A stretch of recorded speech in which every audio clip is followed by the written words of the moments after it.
자, 우리 오늘 갈라디아서 우리 네 번째 시간입니다. 우리 거짓 형제, 우리 참된 형제라는 제목을 가지고 우리 하나님의 말씀 함께 나누기 원합니다. 요즘 날씨가 참 좋아졌는데 어제부터 다시 낮 기온이 좀 100도로, 오늘도 100도 정도 올라간다는 것 같아요. 아마 미 전 지역의 제 날씨를 한번 보니까요, 이 텍사스가 제일 덥더라고요. 요즘에는 또. 그래도 아침 저녁으로 이렇게 선선한 날씨가 또 바람이 불어서 밖에 나오는 것이 참 좋습니다. 밖에 나와 보니까 요즘에 이제 눈에 띄는 것들이 있어요. 여름엔 너무 무더워서 제가 참 좋아했던 게 잔디를 자주 안 깎아도 돼서 제가 좋아했는데요. 이 잔디만 안 자랐던 게 아니라요, 이 잔디 말고 다른 것이 무성하게 자라고 있었더라고요. 이 잡초들, 우리 교회 뒤편에 보시면 우리 주차장에 건물, 작은 건물이 있죠. 그 뒤편에도 보면 저희가 작년에 분명히 자를 수 있는 것들 많이 잘랐다고 했는데요, 어느새 얼마나 많이 컸는지요. 제 키보다 더 자랐더라고요. 얼마나 번식력이 강한지 참 제거하기가 어렵습니다. 잘라내도 막 또 자라나는 그런 우리 풀들, 나무들을 이렇게 보게 되는데요. 우리가 꽃나무, 과일나무들은 우리가 열심히 정성을 다해서 가꾸고 정말 키우고 애쓰지만 안 될 때가 되게 많잖아요. 근데 이것들은요, 가만히 놔둬도 너무 잘 자라는 거예요. 참 신기하죠. 저희가 계속해서 살펴보고 있는 이 갈라디아 교회를 흔들고 있는 이 거짓 복음도 참 그와 같다는 생각이 듭니다. 바울이 뿌렸던 그 복음의 씨는 어쩌면 참 더디 자라는 것 같은데, 이 거짓 교사들이 뿌렸던 이 복음은 정말 순식간에 막 퍼져갑니다. 잡초처럼 이제 막 자라기 시작한 이 갈라디아의 성도들의 그 믿음을 자꾸만 짓누르고 있었던 것이죠. 갈라디아 1장에서 우리가 살펴본 내용이 바로 그 내용이었습니다. 이 바울이 전했던 복음을 문제 삼으면서 이 교회를 무너뜨리고자 했던 것이죠. 이에 바울이 뭐라고 얘기하냐면, 자기가 전한 복음은 주님의 계시로 받은 것이라는 그 사실을 이야기해 줍니다. 그래도 이 거짓 교사들은 물러서지 않았습니다. 또 다른 의혹을 제기합니다. 바울이 전한 그 복음이 이 사도들의 복음과 다르다라는 것입니다. 그 내용이 다르고, 그래서 그렇게 계속해서 끊임없이 그에게 의문을 제기합니다. 공격을 합니다. 이 교회를 흔들기 위해서 계속해서 억지 주장을 벌이고 있는 거죠. 그래서 오늘 본문 말씀 갈라디아서 2장 1절에 가면 바울은 이렇게 말씀을 시작합니다. 14년 후에 내가 바나바와 함께 디도를 데리고 다시 예루살렘에 올라갔나니. 14년 만에 이 예루살렘에 다시 방문했다는 겁니다. 이 방문의 목적이 무엇입니까? 그 다음 2절의 말씀에 보시면 계시를 따라 올라가 내가 이방 가운데서 전하는 복음을 그들에게 제시하되. 바울의 복음이 사도들과 다르다고 공격했기 때문에 이 복음의 내용이 그 사도들에게 확인받기 위해서 그 예루살렘에 올라갔다는 말씀입니다. 여러분, 갈라디아서 2장 말씀을 읽으면서 좀 우리가 생각하게 되는 것들이 있습니다. 바로 이 복음을 붙들지 못하게 하려는 그 공격은 이 시대를 막론하고 계속해서 우리의 삶 가운데도 일어나고 있다는 거죠. 복음을 듣지 못하게 하는 그 방해꾼들이 여전히 우리에게 존재합니다. 이들이 어떤 사람들입니까? 오늘 본문 4절 말씀 여러분 한번 주의 깊게 보십시오. 이들이 가만히 들어온 거짓 형제들 때문이다. 이는 가만히 들어온 거짓 형제들 때문이라고. 복음을 방해하는 자들이 누구였습니까? 거짓 형제라고 말합니다. 여러분, 형제라는 단어를 한번 보십시오. 형제라고 부르는 것은 이 거짓 교사들이 교회 안에 있다는 것입니까? 밖에 있다는 것입니까? 안에 우리와 함께 있다는 거죠. 교회 안에 있는 사람을 우리가 형제라고 부르잖아요. 모르는 사람이 아니라 아는 사람입니다. 여러분, 영적인 공격을 한번 보십시오. 영적인 공격은요, 절대로 모르는 사람을 통해서 오지 않습니다. 늘 우리와 함께하는 사람, 가까운 사람, 때로는 친한 사람을 통해서 오게 됩니다. 형제로 위장해서 찾아오기 때문에 우리가 진리 안에서 온전히 서 있지 않으면 나도 모르는 순간에 미혹당하게 됩니다. 그래서 거짓 형제라고 부르는 겁니다. 비슷한데 아니라는 거죠. 그들이 주장하고 있는 것이 무엇이었습니까? 예수도 믿으려면 그 율법을 지켜야지 구원을 받을 수 있다는 거예요. 비슷한데 비슷하지 않습니다. 다른 행위를 통해서 행위의 구원을 강조하면서 이들은 미혹하고 있었던 것이죠. 율법은 필요하지만 이 율법을 마치 구원의 조건으로 제시한 것 잘못된 것이잖아요. 왜 잘못입니까? 할례가 구원의 조건이 되면 예수님의 십자가 필요합니까? 필요하지 않습니다. 이게 율법주의자들의 미혹이었습니다. 참으로 교묘하죠. 예수도 믿으라고 이야기하면서 할례 받으면 더 좋다고. 할례 받아야만 구원받을 수 있는 거라고. 이렇게 접근하는 겁니다. 여러분, 이단이라는 말을 아시죠? 이단이라는 말은 끝이 다르다는 말입니다. 요즘 이단은 이렇게 사탄의 얼굴로 우리를 찾아오지 않습니다. 천사처럼 변장하고 우리에게 찾아옵니다. 아주 부드럽게 다가옵니다. 천사의 얼굴을 다가오면서 우리에게 자꾸 미혹시킵니다. 우리가 이것을 분별하지 못하도록 그 말에 끌려가도록 우리를 유혹합니다. 이단과 다른 종교의 차이점이 무엇입니까? 불교나 이슬람을 가리켜서 우리는 이단이라고 얘기하지 않죠. 다른 종교라고 말합니다. 왜 다른 종교입니까? 우리와 믿는 내용이 다르기 때문입니다. 우리가 믿는 신과 다른 신이기 때문에 다른 종교라고 말합니다. 근데 이단은요, 너무나도 비슷해 보이는데 아닌 거라고. 죄의 용서를 말하는데, 천국을 말하는데, 구원을 말하는데 예수 그리스도만을 통해서 천국에 간다는 것이 아니라 사람을 통해서, 교주를 통해서, 그들의 그 복음을 통해서, 그들이 말하고자 하는 그 뜻을 통해서 천국에 간다고 하죠. 비슷하게 접근을 하지만 그 뜻이 우리랑 너무나도 다릅니다. 할례를 받아야지 구원받는다고 이야기했던 이 율법주의자들도 마찬가지였습니다. 비슷해 보이지만 다른 교리를 주장하고 있었기 때문에 거짓 형제들이었던 것입니다. 그래서 사도 바울이 예루살렘에 찾아가서 이 문제를 언급하니까요, 이 거짓 형제들의 모습을 드러내기 시작했던 것입니다. 4절 말씀 여러분 한번 다시 보십시오. 거짓 형제들이 어떻게 교회 안에 들어왔다고 말씀하고 있습니까? 가만히 들어온 거짓 형제들, 그들이 가만히 들어온 것은 이라고 말하잖아요. 2번이나 걸쳐서 계속해서 반복적으로 가만히 들어왔다고 말합니다. 몰래 들어왔다는 것이죠. 성도인 척하며 들어왔다는 것입니다. 왜 그렇습니까? 그들의 목적이 무엇이었습니까? 예수 안에서 우리가 가진 그 자유를 엿보고 우리를 종으로 삼고자 함이로되라고 말씀하죠. 이 율법에 묶이도록, 이 율법으로 돌아가도록 하기 위해 예수님과 멀어지게 하는 것이 그 거짓 형제들의 목적이었다는 것입니다. 여러분, 우리를 찾아오는 그 거짓 형제들을 우리가 어떻게 구분할 수 있겠습니까? 어떤 것이 우리가 하나님의 뜻이고 아닌지를 우리가 판단할 수 있습니까? 이것을 어떻게 우리가 구분해야 됩니까? 이 일을 함으로 정말 하나님이 기뻐하시는 것인가? 아니면 내가 다른 사람을 기뻐하기 위해서, 아니면 사탄의 종들을 기뻐하는 일들을 하기 위해서 내가 고백하고 있는 것인가? 여러분, 어떤 것을 선택할지 잘 모를 때에는 이 일을 정말 하나님이 기뻐하시는가? 그 사실을 여러분 생각해 보면 됩니다. 여기에서 바울이 지금 무엇을 얘기하고 있습니까? 5절의 말씀을 우리 한번 다 같이 한번 읽도록 하겠습니다. 우리 5절 말씀 함께 읽겠습니다. 시작. 그들에게도 우리가 한시도 복종하지 아니하였으니 이는 복음의 진리가 항상 너희 가운데 있게 하려 함이라. 복음의 진리 가운데 있으라고 말씀하죠. 그렇지 않으면 이 거짓 형제들의 그 주장을 분별할 수 없다는 것입니다. 여러분, 거짓과 싸우려면 무엇이 거짓이고 무엇이 참된 것인지 우리는 분별할 수 있어야 됩니다. 분별이 먼저인 것이죠. 누가 적이고 누가 알고 있는지 분별하지 못하면 우리가 어떻게 적과 싸울 수 있겠습니까? 분별해야지만 싸울 수 있는 것입니다. 그걸 모르면 우리는 사람들의 말에 끌려갈 수밖에 없습니다. 저 사람의 말에 끌려가게 되고요. 그 사람의 말이 옳은 것 같기도 하고, 분별할 기준이 없기 때문에 그냥 아무 말이나 나의 그 상황을 바라보면서 나의 생각과 비슷한 사람의 말을 듣고 그 말이 맞는 것처럼 따라갑니다. 복음의 진리가 항상 너희 가운데 있게 하려 함이라 라는 그 말이 바로 그런 뜻입니다. 진리를 바로 알고 그 진리를 우리가 붙잡아야 된다는 것입니다.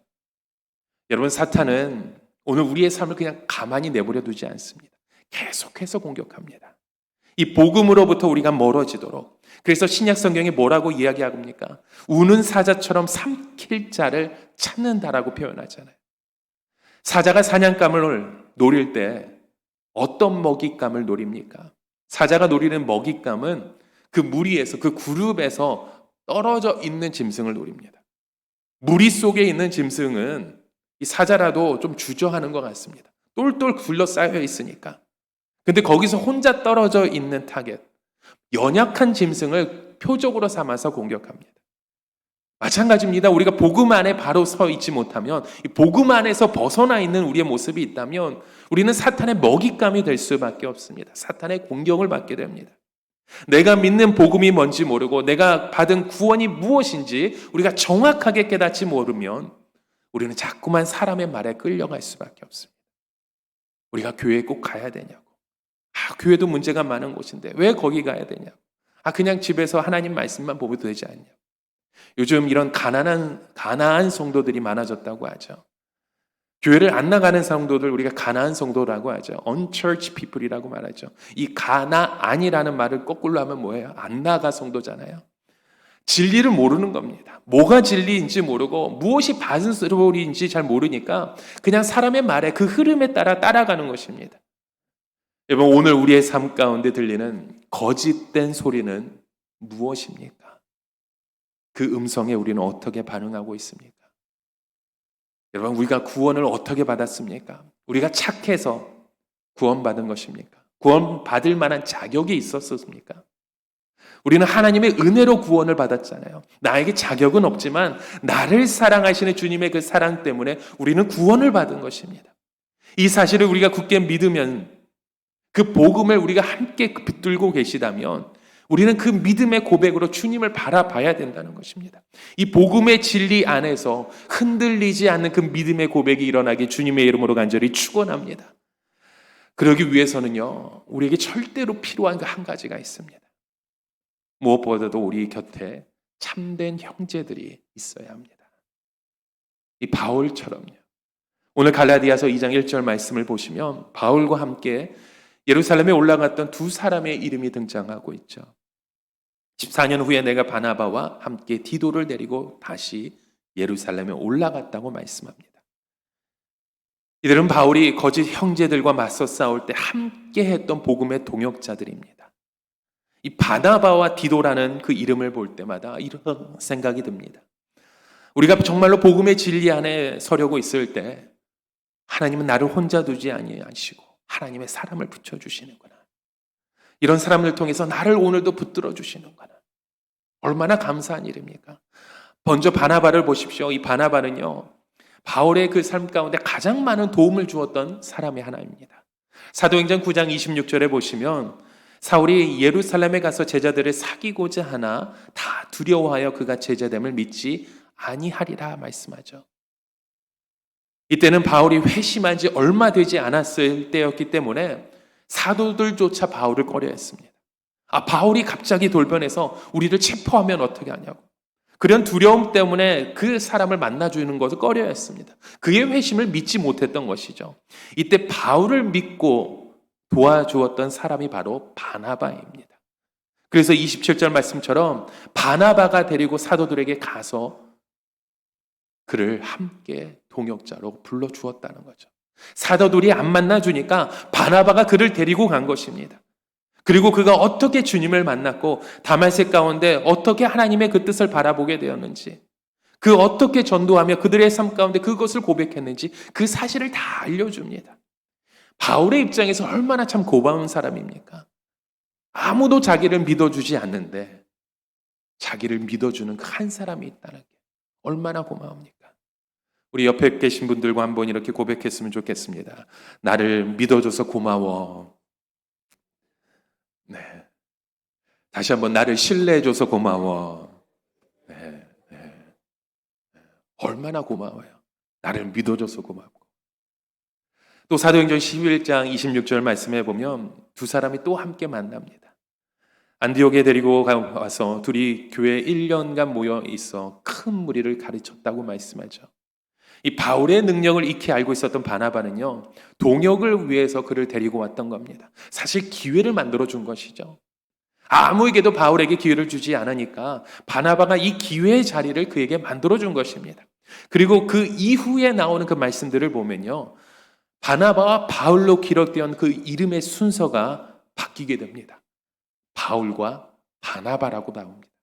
성경에서 이름을 기록하는 순서가 되게 중요합니다. 그냥 기록된 것이 아니라 이 순서가 바뀌었다는 것은 이제는 바울이 바나보다 더 인정을 받는 사람이 되었다는 겁니다.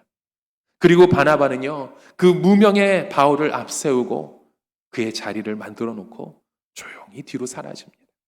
흔적도 없이 사라집니다. 참 멋진 인물 아닙니까? 누구든지 자기의 이름을 우리가 내세우고 싶어 하잖아요. 내가 더 높아지는 것을 원하죠. 그래서 나보다 못난 사람들과 우리가 일하기 원하고 그들의 모습을 통해서 내가 드러나는 것을 우리는 원하잖아요.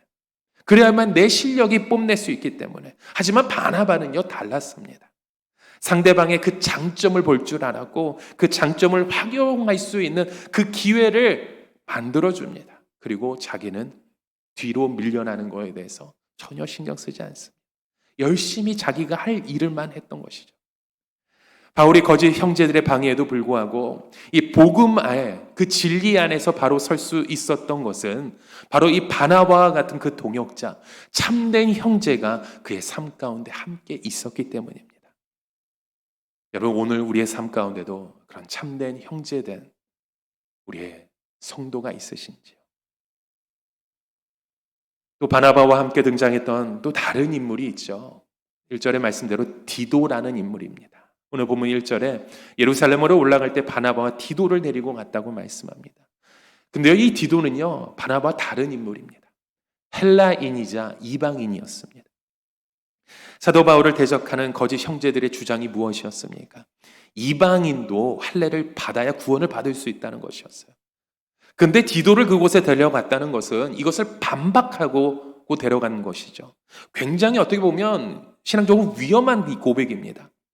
아직까지 이방인에 대한 구원의 교리가 확정되어 있지 않았기 때문에 어떤 일이 벌어질지 모르는 그런 아주 위험한 상황이었습니다. 그럼에도 불구하고 바울은 3절에 뭐라고 말씀합니까? 그러나 나와 함께 있는 헬라인 디도까지도 억지로 할례를 하지 아니하였다고 말씀하잖아요.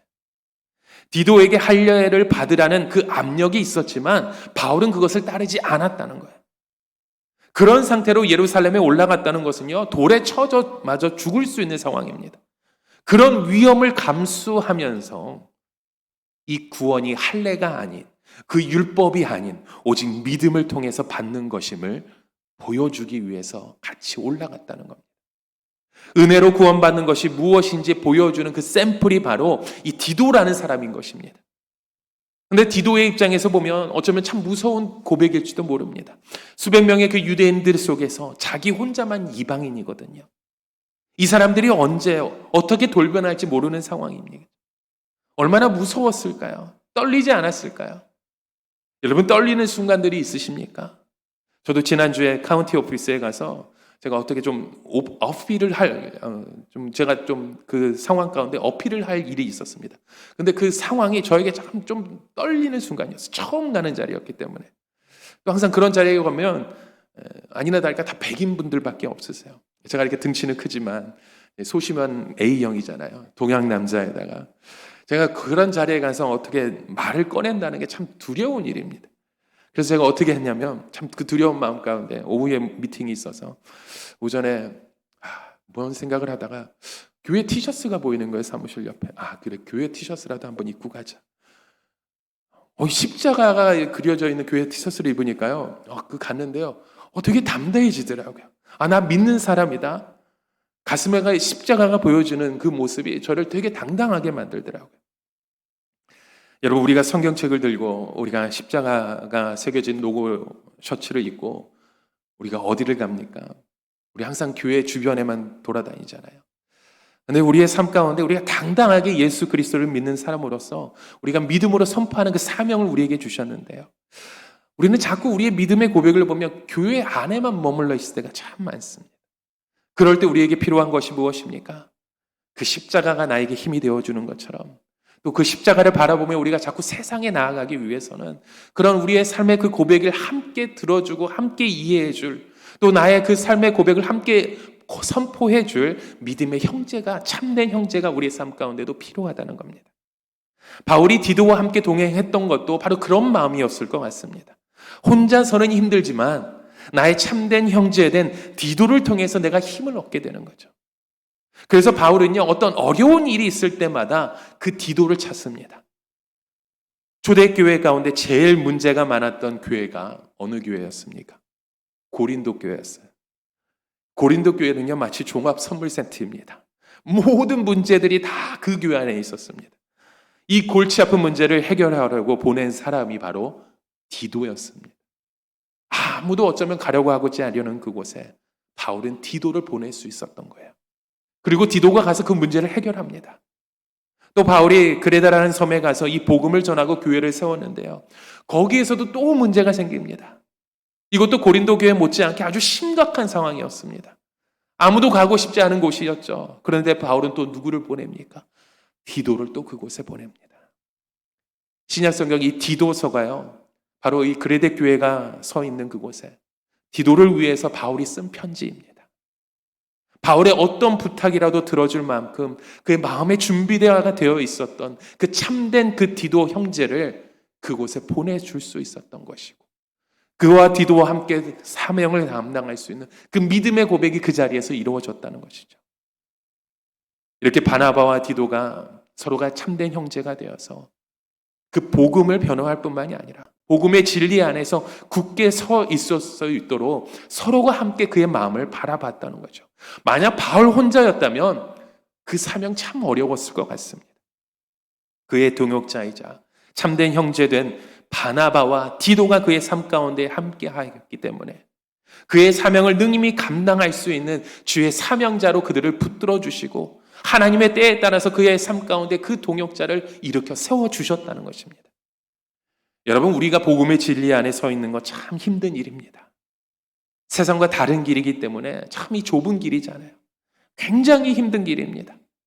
그렇지만 하나님께서는 우리가 가는 그 길이 힘들지 않도록 결코 우리를 혼자 두지 않으신다는 겁니다. 함께할 우리의 형제를 보내주시고 함께할 그 동역자를 통해서 함께 주의 나라를 세워가시도록, 복음의 선에서 우리가 함께 주의 말씀을 선포할 수 있도록 우리를 이 길에서 함께 동역할 수 있는 그 믿음의 사람을 보내주신다는 것입니다. 여러분, 우리의 삶 가운데 그 동역자가 있으십니까? 오늘 말씀 가운데 우리가 함께 읽진 않았지만 갈라디아서 2장 9절에도 보면요, 바울이 예루살렘에 올라갔을 때도 거기에도 하나님이 예비하신 동역자들이 있었습니다. 2장 9절 말씀 우리 같이 한번 읽어보겠습니다. 시작. 또 기둥같이 여기는 야고보와 게바와 요한도 내게 주신 은혜를 알므로 나와 바나바에게 친교의 악수를 하였으니 우리는 이방인에게로 그들은 할례자에게로 가게 하려 함이라. 하나님은 누구를 예비해 놓으셨습니까? 야고보와 베드로와 요한을 예비해 두셨습니다. 사도들을 예비해 놓으신 것이죠. 이들과 친교의 악수를 했다는 얘기는요, 바울이 전했던 그 복음이 사도들이 전했던 복음과 다르지 않다는 것을 인정하고 있는 것입니다. 이런 거짓 형제의 주장들을 이 사도들을 통해서 다 일축시켜버리고 바울이 전했던 그 복음이 바르다라는 것을 확신시켜 준 것입니다. 이 모든 것들이 하나님께서 예배하신 사건이었죠. 여러분, 우리가 갈라디아서 1장과 2장의 말씀을 보면서 무엇을 우리가 느끼게 됩니까? 왜 복음을 전하는 그 좋은 일에 이런 공격들이 왜 이렇게 계속해서 일어날까요? 하나님의 일을 함에 있어서 왜 우리의 삶 가운데 그런 공격들이 계속해서 끊이지 아니할까요? 바로 이 복음이 진리이기 때문입니다. 복음이 진리이기 때문이에요. 복음이 가짜라면요, 우리가 공격받을 이유가 없습니다. 진짜이기 때문에 복음을 반대하는 그 세력의 공격을 우리는 받게 되는 것입니다. 그래서 이것이 힘든 겁니다. 오늘 본문이 바로 이것을 말씀하고 있는 거예요. 복음의 진리 안에 서 있는 거 절대 쉬운 일이 아니라는 거. 힘든 일이라는 거. 이 복음의 진리 앞에 우리가 서지 못하도록 오늘도 우리를 박해하고 어렵게 하고 힘들게 하는 그 거짓 형제들의 모습이 우리 주변에도 있다는 것입니다. 이렇게 나를 반대하는 그 사람들의 그 공격을 우리가 받다 보면 그래, 나도 좀 편하게 좀 믿으면 되지. 편하게 생활하고 편하게 우리가 신앙생활하는 유혹을 받게 될 때가 참 많습니다. 저도 가끔씩 그럴 때가 있습니다. 정말 최선을 다해서 내가 할 수 있는 일들, 섬기고 헌신한다고 하지만 가끔씩 우리가 낙심되는 소리를 듣게 되잖아요. 그러면 실망할 때가 있습니다. 그냥 평범하게 목회해도 되는데, 평범하게 내가 사역해도 되는데, 만약 복음이 우리가 두 개라면 그럴 수 있습니다. 복음이 두 개라면 이럴 때는 이걸 믿고 저럴 때는 저걸 믿고 이렇게 하면서 우리가 좀 타협하면서 살아가면 됩니다. 그런데 복음은 하나밖에 없다는 거예요. 이것이 아니면 안 된다는 거죠. 그래서 우리가 희생해야 되는 것이고 사랑해야 되는 것이고 품어줘야 되는 것이고 예수 그리스도께서 왜 오셨습니까? 이 땅에 섬김을 받기 위해서 오셨습니까? 섬기기 위해서 오셨잖아요. 타협이 안 된다는 것입니다. 그래서 우리가 힘들다는 거예요. 여러분 그런 힘든 길을 걸어가고 계시다면 여러분 그 길이 맞는 길입니다. 믿음으로 사는 길은 힘든 길을 걸어가는 것입니다. 내가 정말로 하나님의 말씀을 믿으려고 정말로 노력하며 사는데 계속해서 그 힘든 일들이 우리 가운데 찾아온다면 내가 하나님의 그 길을 제대로 가고 있구나. 하나님이 오늘도 나를 붙드시는구나. 이렇게 생각하시면 됩니다. 그냥 적당히 믿는 사람들에게는 절대로 힘든 일이 없습니다. 힘든 일이 생길 수가 없죠. 그냥 가만히 놔둬도 되는데 뭐하러 힘든 일이 생기겠습니까? 내가 지금의 복음의 안에서 우리가 서려고 힘써 노력하기 때문에 우리는 공격을 받게 되는 거예요. 여러분 복음의 진리 안에 서 있는 거 참 힘든 일입니다. 그렇지만 하나님은 그 힘든 일 속에서 낙심하지 말라고 우리에게 동역자를 참된 형제를 붙여주시는 것입니다. 그들이 나의 배우자가 될 수 있고 가족일 수 있고 교회 식구들이 있습니다. 우리 안수 집사님들이 있고 우리 사역자들입니다. 우리의 모든 형제들입니다. 저는 목회를 하면서 참 그런 경우를 많이 경험했습니다. 참 제가 힘들고 어려우고 낙심될 때면 저를 위로해 주는 분들이 꼭 찾아오십니다. 제가 찾아가서 위로받는 것이 아니라 그들이 먼저 연락하시고 먼저 찾아와서 위로해 주세요. 그것도 때때마다 다른 분들이 오십니다. 심지어 저를 모르는 분들도 가끔씩 전화를 주세요. 주변에 그런 분들을 통해서 하나님께서 나를 오늘도 불러주셨구나. 나를 통해서 하나님의 그 마음을 이루어가길 원하시는구나. 여러분 중요한 것은요. 저만 그렇게 하나님이 도와주시는 것이 아니라 위로해 주시는 것이 아니라 바울만 하나님이 특별히 사용하셔서 그렇게 바나바와 디도를 그렇게 동역자로 붙여주신 것이 아니라 오늘 우리의 모든 삶 가운데 하나님의 복음을 위해서 헌신하고 희생하는 그 사람에게는 모든 그 하나님의 능력 가운데 그 동역자를 붙여주신다는 겁니다. 여러분 우리가 복음의 진리 안에 서 있기로 결단하고 그렇게 노력하면요. 하나님은 바울과 똑같은 그 믿음의 동역자를 우리의 삶 가운데도 붙여주십니다. 필요할 때마다 그 하나님의 사람을 붙여주시고 필요할 때마다 우리의 형제를 통해서 지치지 않도록 낙심하지 않도록 우리를 세워주시는 것입니다. 여러분 오늘도 그런 우리의 믿음의 고백 가운데 우리가 진정으로 하나님의 형제 되었다면 참된 믿음의 형제라면 우리의 형제들 가운데 지쳐있고 낭망하고 두려워 떨고 있는 그들의 삶 가운데 하나님의 그 복음을 함께 나눌 수 있는 믿음의 동역자가 되어주시길 주님의 이름으로 간절히 축원합니다. 이 시간 우리가 함께 하나님의 마음을 바라보며 찬양하며 우리가 기도로 함께 고백하기 원합니다. 여러분 복음의 진리 안에 서가는 것이 무엇입니까? 지금 나의 삶 속에서 우리가 무엇을 붙잡고 있느냐는 거죠. 우리는 이 세상 속에서 어떻게 보면 현실의 파악이 너무 빠릅니다. 이걸 하면 나에게 얼마나 이익이 있을까? 이걸 하면 내가 얼마나 손해볼까? 이 사람과 사귀면 이익이 될 것 같고 저 사람에게 다가가면 내 시간을 다 빼앗길 것 같고 내가 손해봐야 될 것 같고 내게 이익을 줄 사람을 우리가 바라보게 되잖아요. 우리는 사람을 사귀는데도요, 봉사와 그 섬김 속에서도 현실을 파악하면서 이해와 손해를 따지기 시작합니다. 예수를 믿는다고 말하지만 예수를 믿는다는 그 고백 속에서도 이익과 손해를 따져요. 현실 가운데서 예수를 자꾸 믿어간다는 거죠. 여러분 현실을 우리가 파악하면요, 우리는 현실의 안에 갇힐 수밖에 없습니다. 현실 안에 우리가 갇혀 있으면 여러분 이게 불가능을 가능크로 변환하는 그 예수 그리스도의 그 능력을 우리는 절대로 경험할 수 없습니다. 복음으로 우리가 살아가겠다는 것은 나의 이 현실을 파악하지 않는 거예요. 이 현실을 넘어서는 그 믿음의 고백을 우리가 주님 앞에 드리겠다는 것입니다. 복음으로 우리가 자녀를 키워가는 것도 우리 자녀들을 주님 앞에 맡기는 일들이잖아요. 우리의 가정을, 우리의 부부를 주님 앞에 맡기고 내가 믿음으로 살아가겠다는 것입니다. 여러분, 우리의 현실 속에서 그 현실에 빠져있는 우리의 모습이 아니라 현실을 넘어서는 믿음의 고백이 되어주시길 주님의 이름으로 간절히 축원합니다. 이런 우리의 마음을 다해서 우리 함께 이 시간 같이 기도하기 원합니다. 주님, 오늘도 우리의 삶 가운데 그 복음을 주셨사오니 하나님 주의 사랑으로 우리가 주님 그 복음을 감당하기 원합니다.